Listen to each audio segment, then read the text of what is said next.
Imagine a world where your every move, every thought, and even your feelings are watched, controlled, and manipulated by a powerful government. A place where truth is whatever the government says it is, and your own memories can be erased. This is the reality George Orwell presents in his dystopian novel 1984. But what does this society have in common with the world we live in today? And why did Orwell write such a dark prediction? Let's delve into the world of 1984 and explore its terrifying vision and discover the message Orwell had for future generation that still resonates with us today. But before we jump into the novel, let's first understand a crucial concept: the difference between utopia and dystopia. Now, utopia refers to an ideal society, a perfect world where everything works smoothly and people live in harmony. On the other hand, dystopia is the complete opposite. It is a society where everything has gone wrong, and oppression, totalitarian rule, and loss of personal freedom define it. Now, since 1984 falls under the category of dystopia, so understanding these terms will help you grasp the novel's setting and themes much better. Now, the novel is set in a fictional oppressive society called Oceania, and this is one of the three superstates in the world of 1984. These superstates are in constant war with each other, and Oceania is governed by the Party, a totalitarian regime led by Big Brother, who is omnipresent and autocratic ruler. Now we'll delve into the key characters in the novel. The first one is Winston Smith.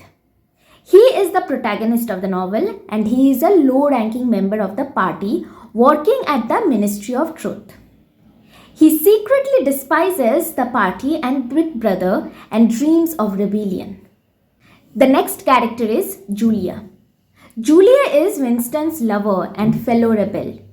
She works in the Ministry of Truth, and she is more pragmatic than Winston and believes in rebellion more for personal freedom than political reasons. Then we have O'Brien. He is a high-ranking member of the party who initially appears to be an ally to Winston and Julia. However, O'Brien is loyal to the party and betrays them when they are arrested. Next we have Big Brother. Now, Big Brother is a symbol of the party's power. Big Brother is an omnipresent figure that represents control, and he is not a real person but a propaganda tool used by the party to maintain power. Next we have Emmanuel Goldstein. He is the supposed leader of the Brotherhood, which is a resistance group. Goldstein is presented by the party as the enemy. However, his existence is debatable. Next, we have the party members and proles. Party members are those who are loyal to the government, while the proles or the proletariat are the working class who are oppressed and largely ignored by the party. Now we'll know how the government works in this novel. In 1984, the society is controlled by a totalitarian regime, and the party's structure is designed to maintain absolute power and control over every aspect of life. Now let's look at the four ministries that control the country.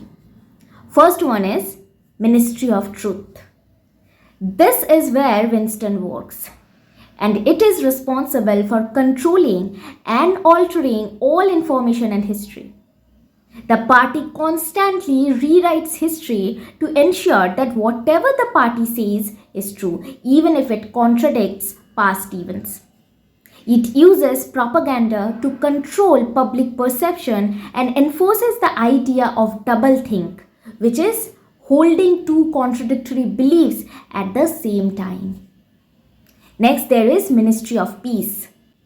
The Ministry of Peace is responsible for managing the perpetual state of war. War is used as a means to keep the people distracted and in a constant state of fear, ensuring that they remain loyal to the party. Despite its name, the Ministry of Peace is responsible for promoting violence and war and not peace. Then there is Ministry of Love. This ministry enforces loyalty to the party through torture and punishment. The Ministry of Love is ironically named as it is, where people who are suspected of disloyalty are taken for interrogation and brainwashing. And Winston is eventually tortured here at the end of the novel. Next, there is Ministry of Plenty. This ministry oversees the economic aspects of society, controlling food and goods. It ensures that there is always scarcity, which keeps the people desperate and dependent on the party for survival. The Ministry of Plenty uses rationing and controlled shortages to maintain this state of scarcity. Now we'll discuss the purpose of the totalitarian government in 1984. The party's ultimate goal is absolute control over every aspect of human life. The people of Oceania have no personal freedom. Their thoughts are regulated, their actions are controlled, and even their feelings are manipulated. The party uses surveillance, fear, and manipulation to keep the population in line. The government does not want to control just the physical actions of individuals, but their minds as well. And this creates a society where truth is whatever the party says it is, and any form of dissent is punished severely. Now we'll discuss the summary of 1984 in details. 1984 is set in a dystopian world called Oceania, where the party controls every aspect of society. The story follows Winston Smith, a party member who works at the Ministry of Truth. And his job is to alter historical records to match the party's current narrative. Despite this, Winston secretly despises the party and Big Brother, the figurehead of the party. Winston begins by secretly writing in a diary, which is a crime punishable by death. And in this journal, he records his hatred for the party and his longing for a different life. He becomes romantically involved with Julia, a fellow party member who shares his hatred for the party, although for different reasons. Julia is more pragmatic and focused on seeking personal pleasure, while Winston's rebellion is more ideological. The two of them begin meeting in secret and even find a place to make love without the party's surveillance. Eventually, they are introduced to O'Brien, a high-ranking party official whom they believe is part of an underground resistance called the Brotherhood. Now, Winston and Julia believe that O'Brien will help them overthrow the party. However, they are betrayed. It is revealed that O'Brien is actually loyal to the party and has been manipulating Winston and Julia all along. So they are arrested by the thought police, who are responsible for policing thoughts and actions that oppose the party's ideology. Winston is taken to the Ministry of Love, where he is tortured and brainwashed. O'Brien personally tortures him, explaining that the party's goal is to control reality itself, and that they can make people believe whatever they want, even that 2 + 2 = 5 if the party says so. Winston undergoes severe physical and psychological torture in room 101, a place where prisoners face their worst fears.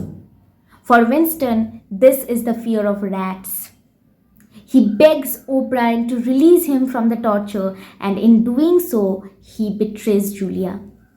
In the end, Winston is completely broken. He comes to accept the party's version of reality, and he ultimately loves Big Brother, symbolizing his complete submission to the party's power. Now we'll discuss the themes of 1984. The first one is totalitarianism and political oppression. 1984 explores the extreme effects of totalitarian rule. The party controls every aspect of life, from thoughts to personal relationships. Over here, individualism is crushed and conformity is enforced at all costs. The party's slogan, "War is peace, freedom is slavery, and ignorance is strength," shows the paradoxical and manipulative nature of totalitarian propaganda. The second theme is surveillance and the loss of privacy. The party maintains control through constant surveillance. Telescreens, microphones, and cameras are used to monitor citizens even in their own homes. The phrase, "Big Brother is watching you," becomes a constant reminder of this surveillance. And this theme is relevant today as modern technology and social media also raise questions about privacy and government surveillance. I have already made a video on this aspect, the panopticon. You can check this out. The next point is language as a tool of control. Orwell introduces the concept of newspeak, a language designed by the party to limit thought and eliminate rebellious ideas. By controlling language, the party controls thought itself. The idea is that if something can't be expressed, it can't be thought. And this concept links directly to Orwell's warning about the manipulation of language and media in real-life politics. The next point is the nature of truth and reality. In 1984, the party controls not only people's actions but also their perception of reality. The idea of doublethink is the practice of simultaneously accepting two contradictory beliefs. History is constantly rewritten to align with the party's current narrative, so the past becomes whatever the party says it was. Winston's role at the Ministry of Truth is to rewrite historical records, showing how the party manipulates truth and creates a reality that serves its interests. The next theme is psychological manipulation and torture. The party uses psychological manipulation to break down resistance. Winston's torture is not just physical, it is aimed at changing his very way of thinking, making him accept the party's version of truth. And this depicts the devastating power of psychological control in a totalitarian system where even the mind is no longer free. The next theme of this novel is resistance and betrayal. 1984 is also a story of resistance, though it is ultimately futile.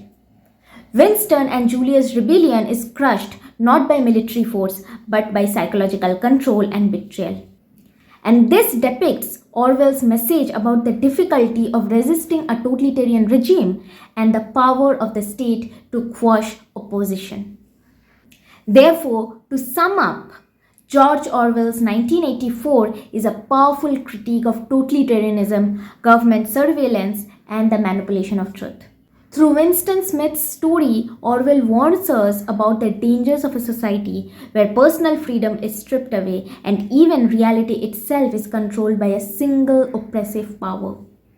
And this novel is not just a work of fiction, it is a cautionary tale that resonates with issues in the modern world where we constantly face concerns about privacy, freedom, and the truth. If you found this analysis helpful, don't forget to like, share, and subscribe for more such classic literary works. I'll see you in the next video. Thank you.